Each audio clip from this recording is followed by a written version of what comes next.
think you're doing a nice job, Lois. You're doing a great job. Oh yeah, movie star Lewis. He's got a, you ever hear that one before, Lewis? What? You ever hear that one before? You never heard it? That's so good.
Hi guys, it's Andrew here from Eastonmade Wood Splitters today, and welcome back to the Eastonmade channel. Another beautiful day out here in the wood yard. Got a little bit of snow, stuff starting to freeze up, and that's a great thing. Hopefully we're done with mud for a couple of months anyways. As you can see guys, setting up an Eastonmade Firewood processor does not take very much time. That was maybe 5 minutes setting this thing up and getting it ready to run. Lewis is just over there grabbing some logs to test this machine, because we test every one of these Firewood processors before it goes out. Matt, our processor technician here, he's the head guy. He's the guy that looks after making sure that your processors meet our specifications, make sure that everything is right on them and set up properly. But as you can see guys, there's not a whole lot to that. You want to make sure the live deck is more or less level. The odd time, the legs, you're gonna have to shim them differently depending on whether you're on level ground or not. You may need to put a wee shim under them, a wee piece of wood, just to make sure it's level and there's not a whole lot of tension on the live deck. And as you can see, loading is very straightforward. You don't want to drop the logs from too high,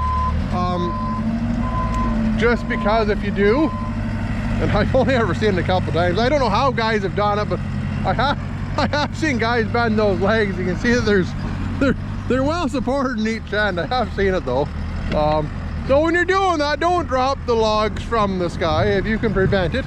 And then in terms of conveyor stuff guys, like the disc screener is fairly quick and easy to set up. You can set it wherever you want. The conveyor is the same thing. There's actually a hitch underneath them if you wanted to move this ahead and actually couple that together and start making windrows with it. Very easy to do so.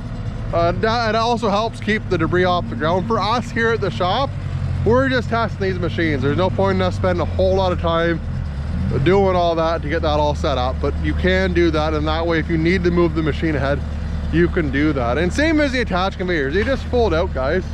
In terms of the landing gear and stuff, the jacks, the biggest thing you want to do with those is to make sure the machine is level, and just take a little bit of load off the suspension, off the tires, because with the suspension and logs bouncing around, that's what you're gonna get. You're gonna get a little bit of movement there.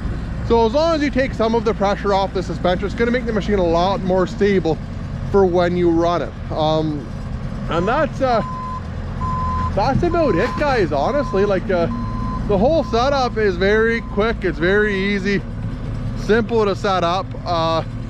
Again, biggest thing is just make sure it's level, your live deck's level, there's not a huge amount of tension on it, and get her leveled up, guys. There's not really not a whole lot more to it, and it's quick and easy. Anyways, guys, if you liked the video, give her a big thumbs up, hit the subscribe button on the bottom. I really appreciate everybody's support, and I really hope to see you on the next one. Take care, guys.